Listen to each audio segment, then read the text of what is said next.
السلام علیکم ورحمۃ اللہ وبرکاتہ۔ اگلا سوال جو ہے وہ بیوہ خواتین کی طرف سے آیا ہے، اور اس کے اندر جو سوالات آئے ہیں اس کا خلاصہ کچھ اس طرح ہے کہ شوہر کے انتقال کے بعد کیا جو ہم شوہر کے لیے دعائیں کرتے ہیں، جو انہیں ایصال کرتے ہیں، وہ انہیں کیسے پہنچتا ہے؟ کیا انہیں پہنچتا بھی ہے کہ نہیں پہنچتا ہے؟ کیا میرا نام لے کے ان تک پہنچایا جاتا ہے؟ کیا میں اپنے شوہر کو ایصال ثواب کر بھی سکتی ہوں کہ نہیں کر سکتی ہوں؟ کیا میں مرنے کے بعد اپنے شوہر سے ملوں گی؟ کیا میرے شوہر کو میری خبر ہوتی ہوگی؟ اور اس سے ملتے جلتے بہت سارے سوالات، اور یہ جو سوالات کے جوابات میں آپ کو دے رہا ہوں میاں بیوی کے رشتے سے متعلق، اس میں ایک اور سوال یہ بھی پوچھا جاتا ہے کہ میرے شوہر کے جانے کے بعد میں عدت میں ہوں، تو عدت میں بیٹھنے کا کتنا ثواب ہے؟ اب آپ کو میں ان سارے سوالات کے جوابات دیتا ہوں۔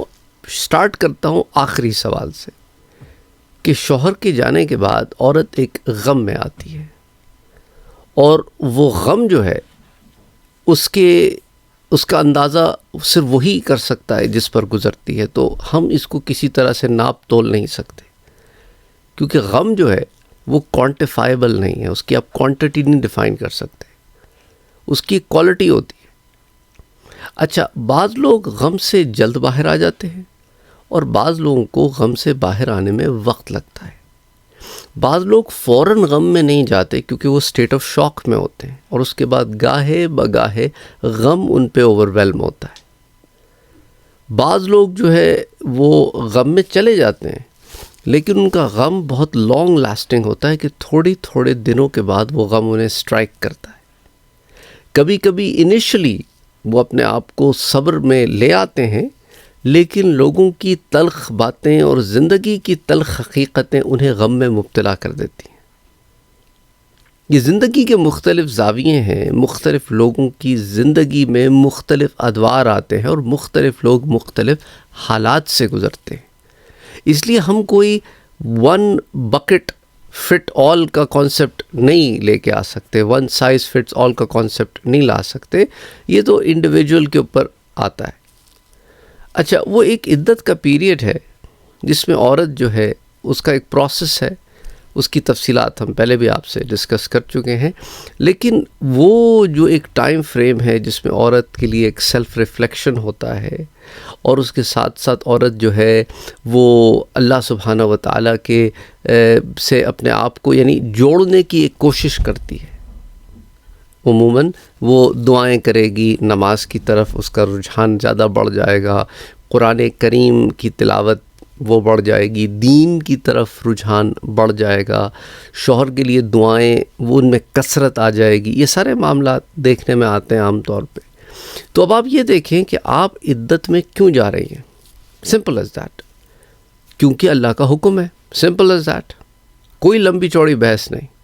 ڈزنٹ میٹر کیا ایج ہے عورت کی، وہ عدت میں جا رہی ہے کیونکہ اس کا رب کا حکم ہے، اور رسول صلی اللہ علیہ وآلہ وسلم کا فرمان مبارک ہے۔ تو اللہ اور اس کے رسول کی اطاعت کرنا، یہ تو قرآن سے ثابت ہے، اطیعوا اللہ و رسولہ، اطاعت کرو اللہ کی اور اس کے رسول کی۔ اللہ کی اطاعت کرنے کا حکم ہے، آپ اس حکم پر عمل کر رہی ہیں۔ اللہ نے ثواب ڈیفائن نہیں کیا، پر یہ مقصد نہیں ہے کہ ثواب ہی نہیں ہے۔ سمجھ آ رہی ہے بات؟ آپ جو اللہ اور اس کے رسول کے بتائے ہوئے طریقے پر چلے گا، ان باتوں کی اطاعت کرے گا جو اللہ اور اس کے رسول نے حکم دیا ہے۔ تو آئیں سورہ بقرہ میں اللہ کیا فرماتا ہے؟ آدم علیہ السلام کو جب یہاں دنیا میں بھیج رہا ہے تو کیا فرماتا ہے کہ میں ہدایت بھیجتا رہوں گا، فمن تبع، جو اتباع کرے گا اس ہدایت کی، فلا خوف علیہم ولا هم یحزنون، تو ان کے لیے نہ کوئی خوف ہے نہ کوئی غم ہے۔ تو آپ کا عدت میں بیٹھنا اللہ کے حکم کی تعمیل میں ہے، اس ہدایت کی اتباع میں ہے جو اللہ کی طرف سے آپ کی طرف آئی ہے۔ تو when you follow the right way، آپ صراط مستقیم کو جب فالو کریں گی تو ایسا کیسے ہو سکتا ہے کہ اس کے ثواب میں کوئی کمی ہو، بلکہ ثواب میں زیادہ ہونے کا امکان زیادہ ہے، رائٹ؟ تو اس لیے اپنے اس عمل کو چھوٹا نہ سمجھیں. آپ پہ غم بھی بڑا ہے تو اللہ نے آپ کو ٹائم پیریڈ بھی بڑھا دیا ہے، جس کے اندر آپ ایک ایسی زندگی کی طرف آ سکتی ہیں جو شاید آپ نے پہلے نہیں اپنائی ہوئی تھی. اچھا، ہمارے ہاں جو لوگ ہیں وہ کبھی کبھی جینے نہیں دیتے، وہ جیو اور جینے دو پہ یقین نہیں رکھتے. وہ کہتے ہیں کہ خود تو جیو پر دوسرے کو تڑپا کے رکھو، اپنی باتوں سے، زبان کے تیروں سے، اپنے اعمال سے، اپنے افعال سے اس کو تنگ کر کے رکھو. وہ یہ بھول جاتے ہیں کہ جس کو آپ تنگ کر رہے ہیں وہ بھی اللہ کی مخلوق ہے، اور وہ اگر ابھی آپ کو پلٹ کے کچھ نہیں کہہ سکتا، اس سچویشن میں نہیں ہے وہ اللہ کی مخلوق، تو یہ مسئلہ ایسا نہیں ہے کہ بعد رفع دفع ہو گئی. قیامت کے دن یہ مخلوق گریبان پکڑے گی اور کہے گی کہ اب مجھے اپنی نیکیوں میں سے نیکیاں دے، اگر نہیں بچیں تو میرے گناہوں میں سے گناہ لے، کیونکہ تو نے مجھ پہ ظلم اور زیادتی کی تھی. اور یہ اللہ کے حکم سے ہوگا. اللہ حکم فرمائے گا ظالم کو کہ چل اپنی نیکیاں عطا کر اس کو جس پر تو نے ظلم کیا ہے، اور نیکیاں نہ بچی ہوں تو اب چل اس کے گناہ لے جس پر تو نے ظلم کیا تھا. تو وہ لوگ جو دوسروں پہ ظلم کرتے ہیں، زبان کے تیر چلاتے ہیں، چھلنی کر دیتے ہیں دوسرے کے وجود کو، تو یاد رکھو، ایسا نہ سمجھنا کہ تم بچ گئے، تم سے پوچھ نہیں ہوگی، یا کسی کو تکلیف دینا کہ اس کا شوہر اب نہیں رہا یہ کوئی تمہارا حق بن گیا ہے. اس لیے بہرحال وہ عورت جو ریسیونگ اینڈ پر ہوتی ہے اس ظلم کے، اس ستم کے، وہ صبر سے کا دامن نہیں چھوڑتی. وہ رب سے امید لگائے رہتی ہے کہ میرے رب تو میری طرف سے قیامت کے دن مجھے ان چیزوں کا بدلہ دینا جس پر میں صبر کر رہی ہوں. میرے شوہر کے جانے کے بعد ان لوگوں نے میرے ساتھ یہ معاملے رکھے ہیں، کبھی میکے سے عجیب سا سلوک ہوتا ہے، کبھی سسرال سے، اور میرے پاس تو ایسے کیسز بھی آئے ہیں کہ دونوں طرف سے پس رہی ہے. اللہ معاف کرے، اللہ معاف کرے، اللہ معاف کرے. بہرحال یہ ایسا وقت ہوتا ہے کہ جس کے اندر انسان کو سپورٹ کی ضرورت ہوتی ہے. تو کوشش کریں کہ آپ کسی کے سپورٹ سسٹم میں شامل ہو کے ایسی خواتین کو جو بیوگی میں ہیں، جن کے شوہر کا انتقال ہوا ہے، آپ ان کے سپورٹ سسٹم میں آئیں. کوئی میٹھے بول ہی صحیح، کوئی اچھی بات ہی صحیح. اگر مالی کوئی مدد نہیں کر سکتے ان کی، تو کوئی اچھی بات ہی کہہ دو. تو آپ اپنے اس عمل کو چھوٹا نہ سمجھیں. اب آپ کی جو دعا ہے نا اپنے شوہر کے لیے، آف کورس پہنچتی ہے، کیوں نہیں پہنچتی؟ جب بھی آپ کچھ ایصال کرتے ہیں کیوں نہیں پہنچتا؟ بالکل پہنچتا ہے. بلکہ ایصال ثواب کا کرنا اور دعاؤں کا بھیجنا، یہ تو ایسے معاملات ہیں جو نام لے کے دیے جاتے ہیں. اور جبرائیل امین علیہ السلام قبر پر جاتے ہیں اور باضابطہ جو ایصال کیا جاتا ہے وہ تشت اندر داخل، مطلب وہ اندر داخل کرنے سے مراد اس کو کہتے ہیں کہ قبول کر لے، یہ فلاں نے تیرے لیے بھیجا ہے. اگر وہ کسی مصیبت میں ہو، کسی عذاب میں ہو، کسی تکلیف میں ہو، تو اللہ سبحانہ و تعالیٰ ان چیزوں کے ذریعے اس کی مشکلات میں آسانیاں پیدا فرماتا ہے، اس کے عذاب میں کمی فرماتا ہے. اور اگر وہ اللہ کی نعمتوں میں ہے تو نعمتوں میں اضافہ ہو جاتا ہے، یا قیامت میں اس کا ذخیرہ ہو جاتا ہے، اور ابھی اس کو صرف اتنا بتایا جاتا ہے کہ تیرے لیے فلاں نے یہ بھیجا ہے. مختلف سچویشن میں مختلف معاملات ہیں. تو قیامت میں بعض لوگ جو ہے وہ جنتوں میں داخل ہو کر اپنی نعمتوں کو دیکھ کے حیرت کدے میں چلے جائیں گے کہ اتنی نعمتیں میرے جیسے شخص کے پاس کہاں سے آ گئیں. میں تو ایکسپیکٹ نہیں کرتا تھا کہ اللہ مجھے اتنا نواز دے گا. تو وہ دعاؤں کی وجہ سے جو اس کے جانے کے بعد اس کے لیے کی گئیں، اس کی وجہ سے اللہ اس کے درجات کو بلند فرما دے گا. تو آپ کے شوہر کے لیے دعا کرنا وہ بھی ٹھیک ہے، آپ کی دعائیں ان تک پہنچنا وہ بھی ٹھیک ہے، آپ کا ایصال ان کے لیے کرنا، وہ ایصال بھی ان تک پہنچنا، وہ معاملہ بھی ٹھیک ہے، اور ان کے لیے برزخ میں کیا معاملہ ہوتا ہے وہ بھی ٹھیک ہے. اور اسی طرح شوہر کا بیوی کے لیے کرنا، کیونکہ بعض مرد حضرات نے بھی بہت میسیجز کیے ہیں جن کی بیویاں فوت ہو گئی ہیں. تو سیم اپلائز ٹو یو. آپ کا اللہ کے جو معاملات ہیں، جو حکمتیں ہیں، راضی برضا جو معاملہ ہے کہ اللہ نے جو معاملے کیے ہیں اس پہ آپ صبر کر رہے ہیں، یہ ساری چیزیں جو کر رہے ہیں، اس کو چھوٹا نہ سمجھیں. اچھا، رہی یہ بات کہ شادی بھی اس میں آ جاتی ہے کہ اگر میں اپنے شوہر کے بعد دوسری شادی کر لوں تو انہیں تکلیف تو نہیں ہوگی. دیکھیں، عالم برزخ میں شرعی احکامات پہ عمل کرنے سے کوئی تکلیف نہیں ہوتی. ایک عورت کا دوسری شادی کر لینا کوئی گناہ کا کام نہیں ہے. اگر کوئی عورت گناہوں میں مبتلا ہو جائے تو وہ تو تکلیف سے بات ہو سکتی ہے نا. اچھا، اب جب زمین سے ایک روح وہاں جاتی ہے اور اسے لوگ وہاں پہ موجود ارواح گھیر لیتی ہیں اور پوچھتی ہیں کہ فلاں کا کیا ہوا، فلاں کا کیا ہوا، اور اس میں احادیث میں جو الفاظ آتے ہیں کہ فلاں کی شادی ہو گئی، تو اگر یہ نیوز بھی ان تک پہنچ جاتی ہے کہ بھئی تمہاری بیویوں نے شادی کر لی ہے یا تمہاری بیوی نے دوسری شادی کر لی ہے، تو کوئی غیر شرعی عمل نہیں ہے. تو عالم برزخ میں شرعی عمل پہ کام کرنے سے کوئی ان کو تکلیف نہیں ہے. تکلیف تو تب ہونا کہ جب وہ کہیں کہ کوئی غیر شرعی عمل کر رہے ہیں وہ لوگ.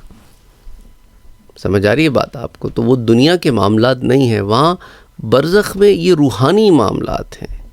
ہم نفس کے اعتبار سے سوچ رہے ہیں. نفس جو ہے وہ تو یہیں رہ گیا نا جسم کے ساتھ، وہ تو روح کے ساتھ تو نہیں گیا عالم برزخ میں. تو وہ اب روحانی لیول کے اوپر زندگی گزار رہے ہیں جہاں ان کا جسم سے تعلق جڑا ہوا ہے. اب خواتین پوچھتی ہیں اگر میں نے دوسری شادی کر لی تو اب پھر کیا مجھے میرا شوہر نہیں ملے گا جو میرا پہلا شوہر تھا؟ دیکھیں، قیامت کے دن یہ چوائس عورت کی ہوگی. اس پر بھی میں بہت سارے دروس آپ لوگوں کو پہلے بھی دے چکا ہوں. تو قیامت کے دن یہ چوائس عورت کی ہوگی کہ وہ جس شوہر کو چاہے اختیار کرے، اور وہ اس شوہر کو چنے گی جو بہترین اخلاق والا ہوگا. سمجھ آ رہی ہے بات آپ کو؟ تو وہاں پر بھی اخلاق جو ہے، جو آپ کے کیریکٹر ہے، جو آپ کا برتاؤ ہے، یہ بڑا معنی رکھتا ہے. اللہ سبحانہ و تعالیٰ نے اگر عورت کی ذمہ داری آپ کو دی ہے تو آپ پر بھی ذمہ داری ڈالی ہے، کیونکہ کوئی عورت اس چیز کو پسند نہیں کرتی، اور کوئی شخص، عورت ہی کیا، کہ اس کے ساتھ جانوروں جیسا سلوک کیا جائے، برا برتاؤ کیا جائے، اور ایکسپیکٹ کیا جائے کہ واپس جو ہے وہ معاملات بالکل، اس کا دل ہمارے بالکل آئینے کی طرح صاف رہے گا. ایسا کیسے ہو سکتا ہے؟ خود بتائیں. آپ کے ساتھ اگر کوئی برا سلوک روا رکھے تو آپ اس کے ساتھ اپنے آئینے کو صاف کیسے رکھیں گے؟ تو بہرحال اپنے برتاؤ پر، اپنے اخلاق پر ہمیں کام کرنے کی ضرورت ہے. کہ حضور کا بھی یہ فرمان ہے صلی اللہ علیہ وآلہ وسلم کہ تم میں سے بہترین وہ ہے جو اپنے اہل کے ساتھ بہترین ہے، اور اہل میں بیوی بھی داخل ہے اور اولاد بھی داخل ہے. اخلاق کے اوپر بہت زیادہ ایمفیسس ہے. دیکھیں، وہ اخلاق پہ ایمفیسس ایسا ہے کہ قیامت تک ساتھ جا رہا ہے. تو بہرحال اللہ سبحانہ و تعالی آسانیاں فرمائے وہ تمام لوگوں کے لیے جو کسی تکلیف میں ہیں.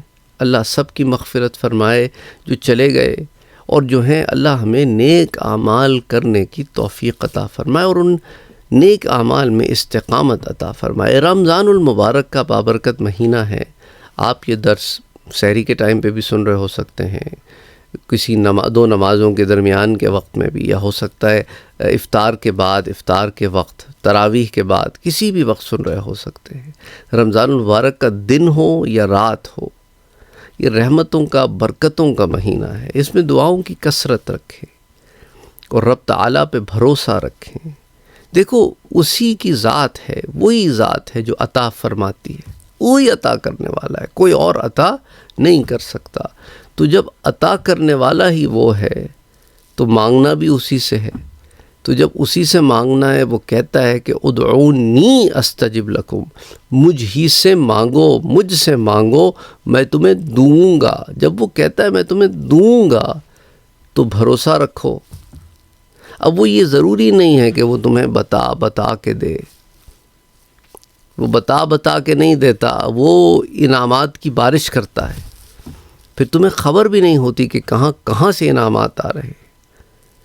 کبھی وہ کرم نوازیاں تمہارے آنے والی پشتوں پر آتی ہیں، کبھی وہ کرم نوازیاں تمہارے بچوں کی صورت میں تمہارے سامنے آتی ہیں، ان کی کامیابیوں کی صورت میں، بچوں کے بچوں کی کامیابیوں کی صورت میں، بلاؤں کے ٹل جانے کی صورت میں، برکتوں کے نازل ہونے میں، قلیل آمدنی میں کثیر برکت کا ہو جانا، تھوڑے سے پیسے میں تمہارے بہت سارے کام ہو جانا، تمہاری عزت بندھی رہے۔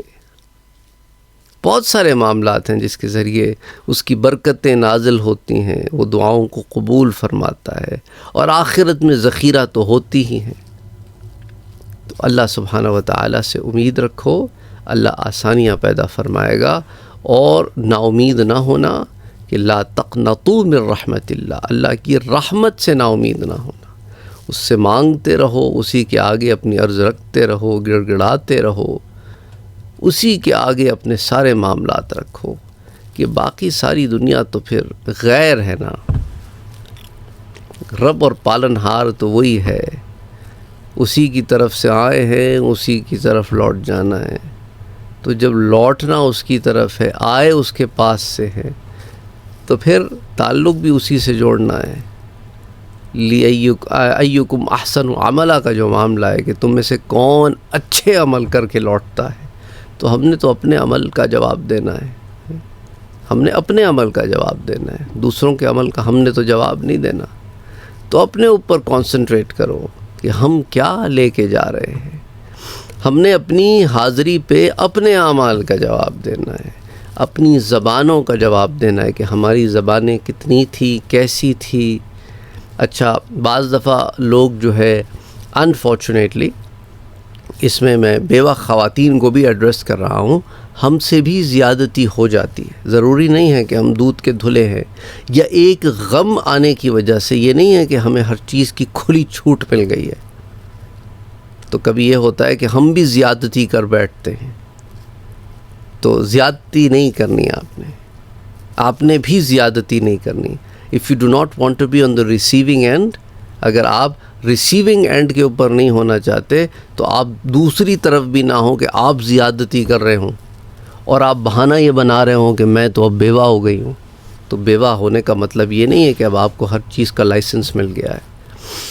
اسی طرح بعض مرد حضرات بھی کہتے ہیں کہ میری بیوی کا انتقال ہو گیا، اس کے بعد اگر میں دوسری شادی کر لوں تو کیا اس کو تکلیف ہوگی؟ اگین وہی جواب ہے جو پہلے دیا تھا، کہ وہ عالم برزخ ہے، اس کے اندر شرعی معاملات پہ عمل کرنے سے انہیں تکلیف نہیں ہوتی۔ ان کی تکلیف اس بات سے جڑی ہے کہ انہیں یہ خبر پہنچے کہ ہمارے بعد لوگ گناہوں میں مبتلا ہو گئے، اللہ کی ناراضی میں مبتلا ہو گئے، تو پھر انہیں تکلیف پہنچتی، کیونکہ اب ان پہ زندگی کی حقیقت کھل گئی ہے، وہ اصل حقیقت اب جان گئے۔ وہ کہتے ہیں کہ اب یہ لوگ جو گناہوں میں پڑے ہیں، یہ حقیقت سے غافل کیوں ہیں؟ انہیں تو اصل حقیقت کی خبر ہی کوئی نہیں، یہ تو اس تھوڑی سی زندگی کو حقیقت سمجھ کے بیٹھے، بلکہ حقیقت تو کھلتی ہی اس زندگی کے اختتام پر ہے۔ اللہ آسانیاں فرمائے، آمین۔ اللہم صلی علی محمد وعلی آل محمد صلی اللہ علیہ وآلہ وسلم۔